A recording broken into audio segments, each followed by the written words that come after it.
Hey there. Welcome back to the deep dive. You sent over quite the collection of research on Alabama, Iowa, Maryland, New Jersey, and Pennsylvania.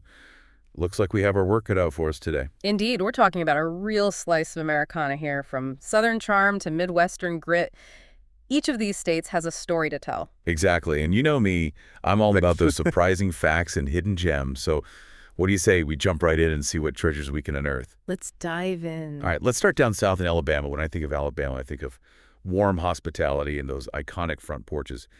But there's a note here about storytelling being a huge part of the culture. What's the story there?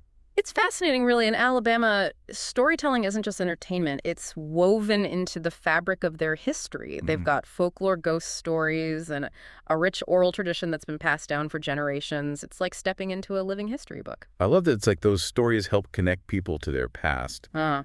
and speaking of history, we can't talk about Alabama without addressing its pivotal role in the civil rights movement. Absolutely. Alabama was a battleground for equality events like the Montgomery bus boycott with Rosa Parks and the Selma to Montgomery marches helped change the course of American history. It's heavy stuff, but so important to remember. And here's something that really caught my eye. There's a note here about Huntsville, Alabama being nicknamed Rocket City, space exploration, and a state known for its deep South roots. Hmm. How did that happen? It's a fascinating juxtaposition, isn't it? Yeah. Huntsville is home to NASA's Marshall Space Flight Center, the birthplace of the Saturn V rocket that launched Apollo astronauts to the moon.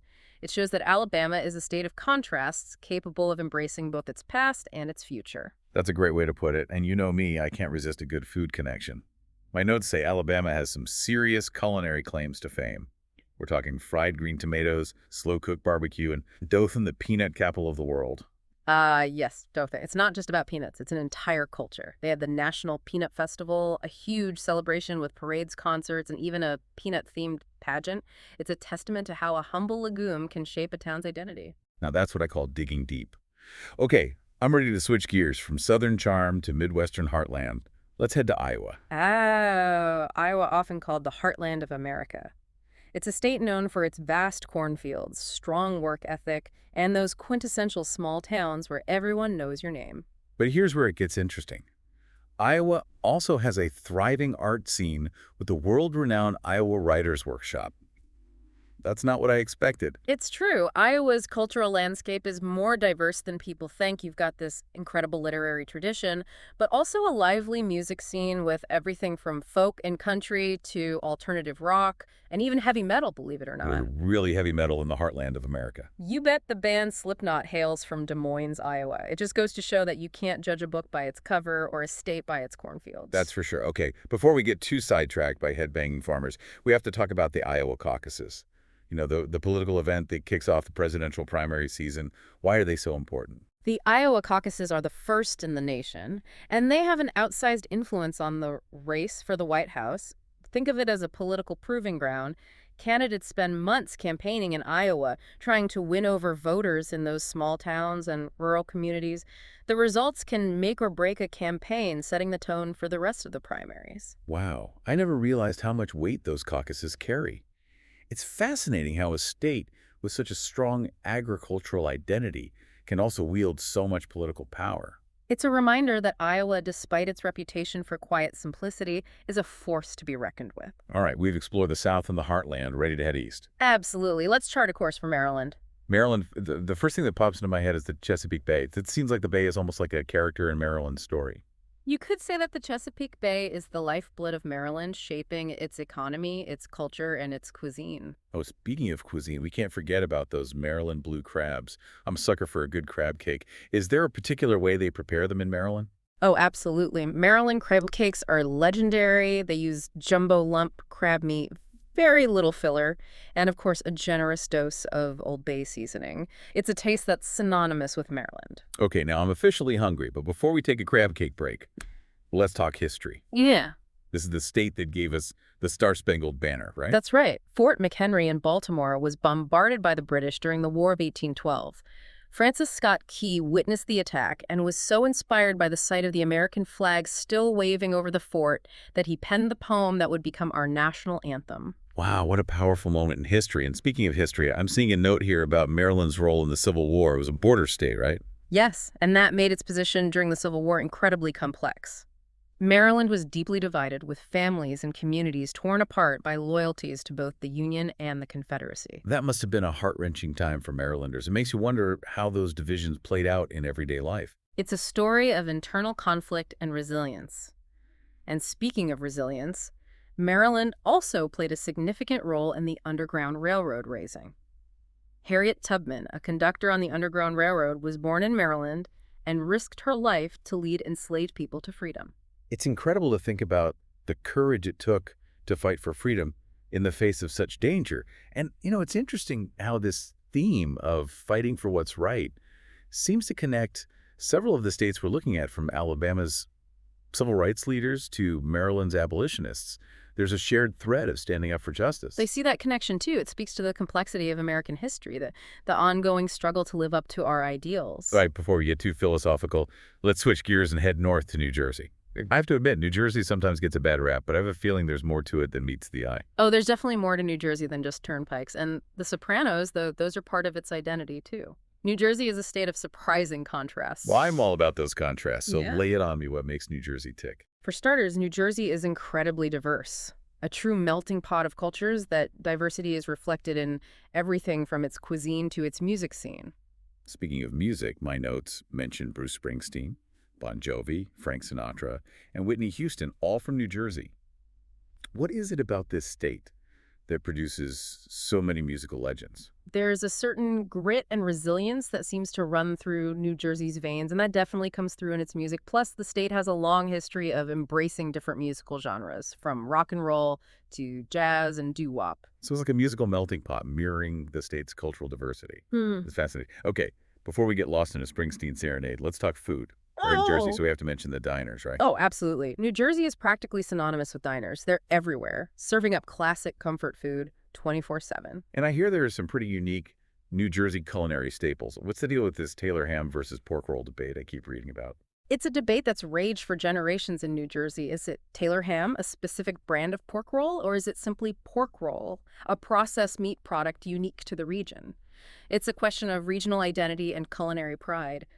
You'll get a different answer depending on who you ask, and both sides are equally passionate about their stance. Oh, I love it. That sounds like we'll have to steer clear of that debate. But speaking of things unique to New Jersey, what about those iconic boardwalks? The boardwalks. A stroll down the boardwalk is a quintessential New Jersey experience. You've got the salty air, the amusement park rides, the smell of saltwater taffy. It's a sensory overload in the best way possible. Okay, let's shift gears for a minute and talk history. New Jersey played a pretty crucial role in the Revolutionary War, didn't it? Absolutely. The Battle of Trenton, where George Washington led his troops across the Delaware River in a surprise attack on the Hessians, was a pivotal moment in the war. It's a story of daring strategy and unwavering determination, and it all happened right here in New Jersey. Talk about a turning point in history. It's amazing to me how these seemingly disparate threads, music, food, history, all come together to form the fabric of a state's identity. It's like weaving a tapestry. Each thread, no matter how small or seemingly insignificant, contributes to the overall beauty and complexity of the design. I love that analogy. And speaking of tapestries, it seems like New Jersey has a rather intricate one. It's a state that defies easy categorization, and I think that's what makes it so fascinating. I couldn't agree more. And with that, shall we continue our journey westward? Absolutely. Let's see what treasures await us in Pennsylvania. Welcome back to the Deep Dive. We're ready to keep exploring these fascinating states. Last we left off, we were about to dive into Pennsylvania. It's funny, when I think of Pennsylvania, I think of those iconic images, the Liberty Bell Independence Hall, that whole birthplace of democracy vibe. Pennsylvania is definitely steeped in history, but there's so much more to discover beyond those iconic landmarks. It's a state with a rich cultural tapestry woven from diverse threads. I'm seeing something in my notes about Pennsylvania's religious diversity, particularly the Amish and Mennonite communities. It seems like a world apart from the hustle and bustle of Philadelphia. It really is. Lancaster County, where many Amish and Mennonite communities are located, is like stepping back in time. They live a life centered around simplicity, faith, and community, rejecting many aspects of modern technology. It's fascinating how they've managed to maintain their traditions in a world that's constantly changing. It speaks to their deep commitment to their beliefs and their way of life. Absolutely. And it adds another layer to the complex cultural landscape of Pennsylvania. You have this historical legacy of freedom and innovation, juxtaposed with these communities who've chosen a simpler, more traditional path. It's a reminder that diversity isn't just about ethnicity or background. It's about different ways of life, different perspectives coexisting within a single state. Exactly. And speaking of different perspectives, I'm reminded of another unique aspect of Pennsylvania culture, the Pennsylvania Dutch. Oh, right. I've heard of their unique dialect and delicious food.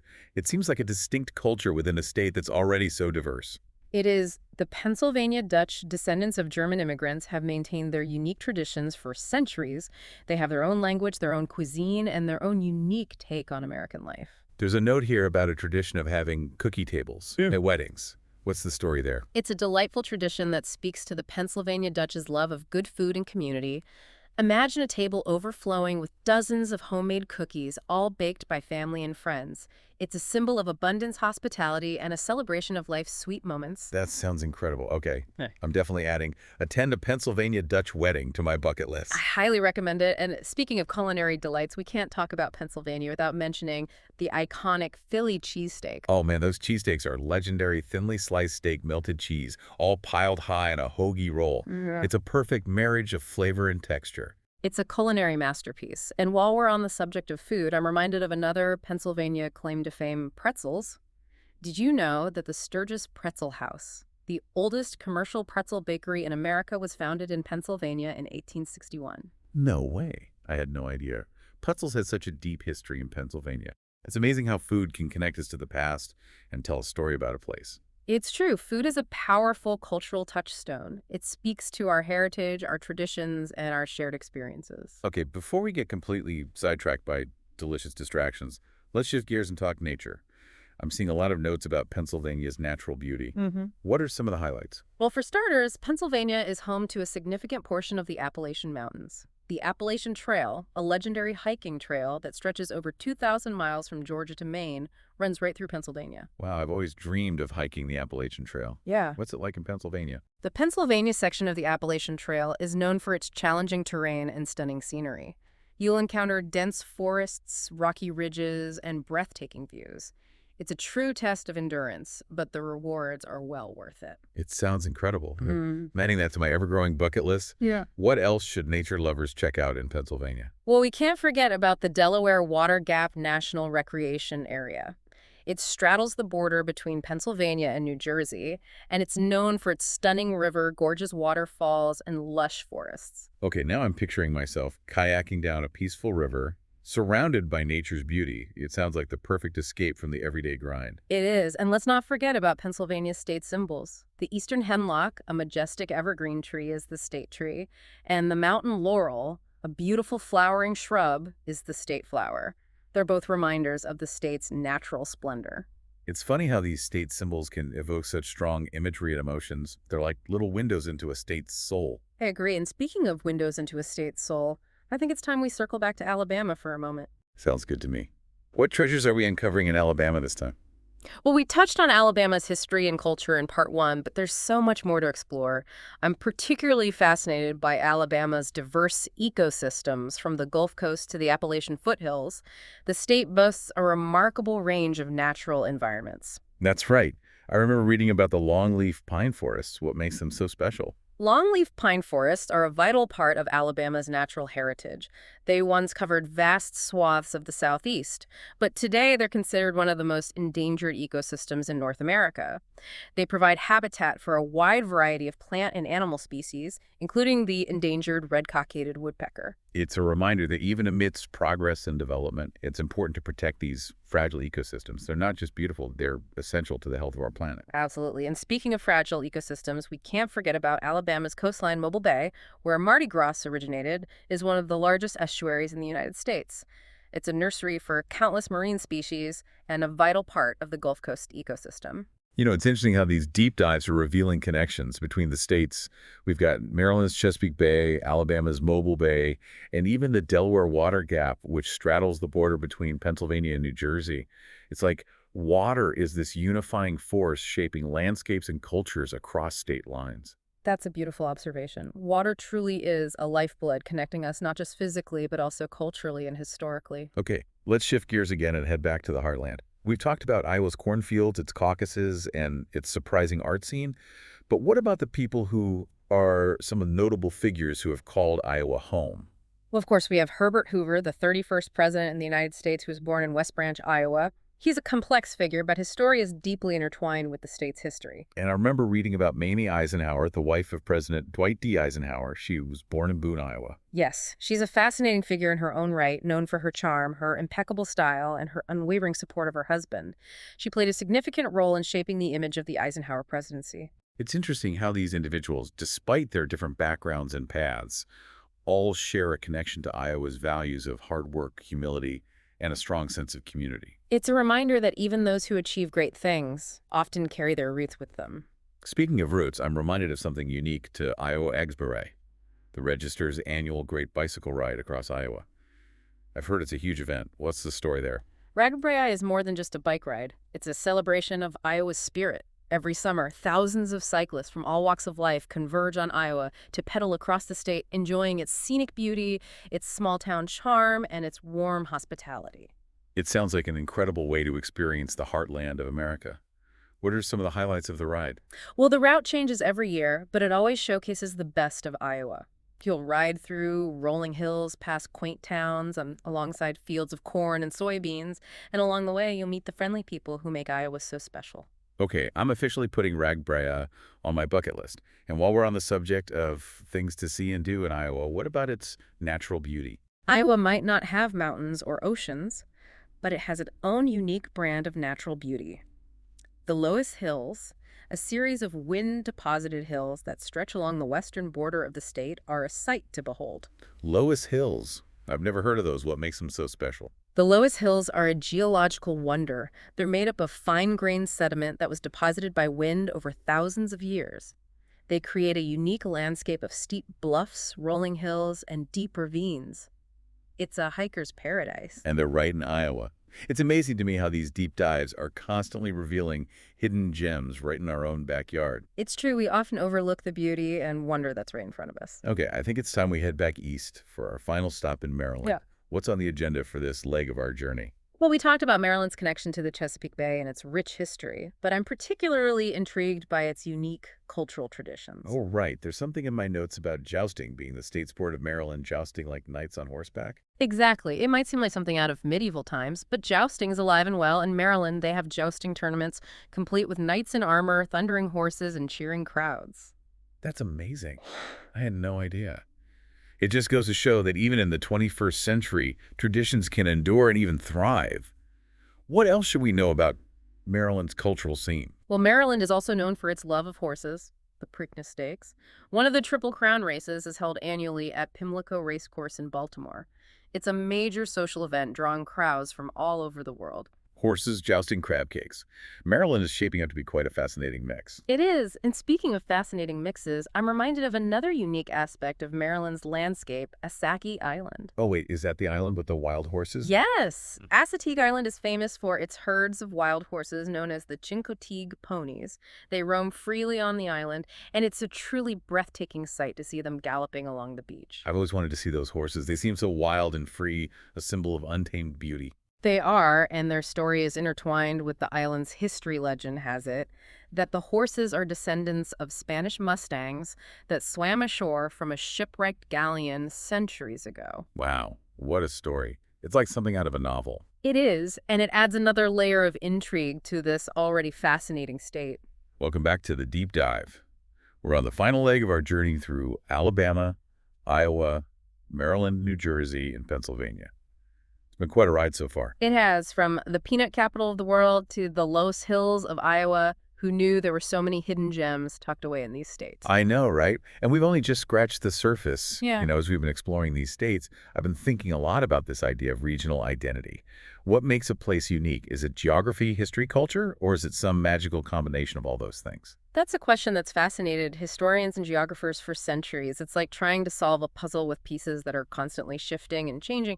But I think you're on the right track. It's definitely a combination of factors. Let's take geography, for Yeah. example. Alabama, with its long coastline and warm climate, has a completely different feel than landlocked Iowa, with its rolling prairies. You can almost feel those geographical differences shaping the rhythm of life in each state. Exactly. Geography influences everything from the types of crops that are grown to the industries that thrive. It even impacts cultural traditions. Think about how the Chesapeake Bay has shaped Maryland's cuisine, its economy, and even its folklore. And then there's history.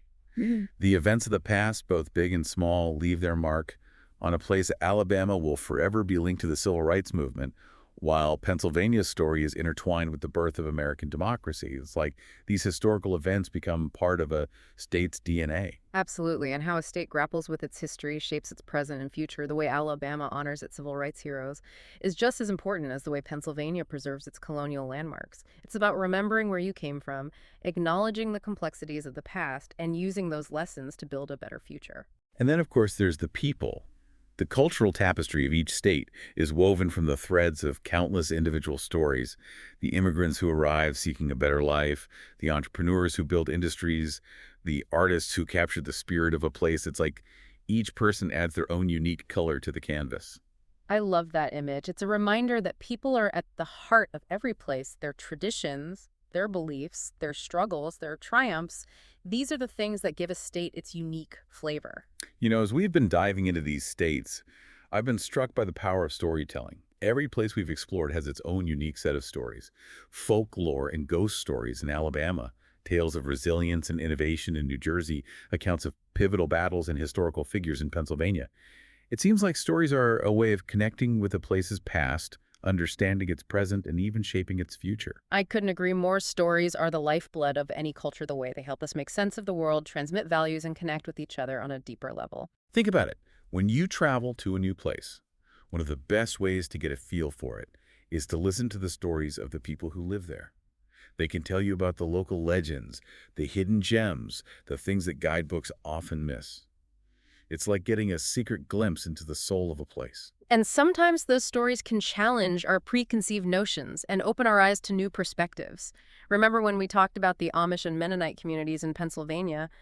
Their stories shed light on a different way of life, a different set of values, and it makes you realize that there's no one-size-fits-all definition of what it means to be American. That's a great point. It's like each state is a microcosm of the larger American story, Yeah. a unique expression of our national identity. And those individual stories, when woven together, create a tapestry that's both beautiful and complex, full of contradictions and common threads. Speaking of common threads, I've noticed that these 5 states, despite their differences, all seem to share a deep connection to their natural landscapes. Whether it's the longleaf pine forests of Alabama, the rolling prairies of Iowa, or the rugged mountains of Pennsylvania, there's a sense of pride in the land and its beauty. That's so true. And I think that connection to nature is something that unites us as Americans. We might live in different regions, have different cultural traditions, but we all share this planet and its wonders. It's a reminder that we're all connected and that taking care of our environment is essential to the well-being of future generations. Okay, I think it's time we start wrapping up this deep dive. But before we do, I want to leave our listeners with a challenge. Go out and explore your own region. Talk to your neighbors. Visit your local historical societies, take a hike in a nearby park, and listen for the stories that are waiting to be told. You might be surprised by what you discover. I love that challenge. And as you explore your own backyard, think about how it connects to the bigger picture. How does your state, your city, your neighborhood contribute to the rich tapestry of American culture? What are the unique stories that your region has to offer the world? That's a great point. It's a reminder that even the smallest places can have a big impact, and that our individual stories, when woven together, create a powerful narrative that celebrates the diversity and resilience of the human spirit. Well said. It's been an incredible journey exploring these 5 states with you, and I hope our deep dive has inspired you to continue exploring, learning, and sharing the stories that make our country so unique. I couldn't agree more. Thanks for joining us on this deep dive. We'll see you next time, ready to uncover even more hidden gems and fascinating stories from all corners of America.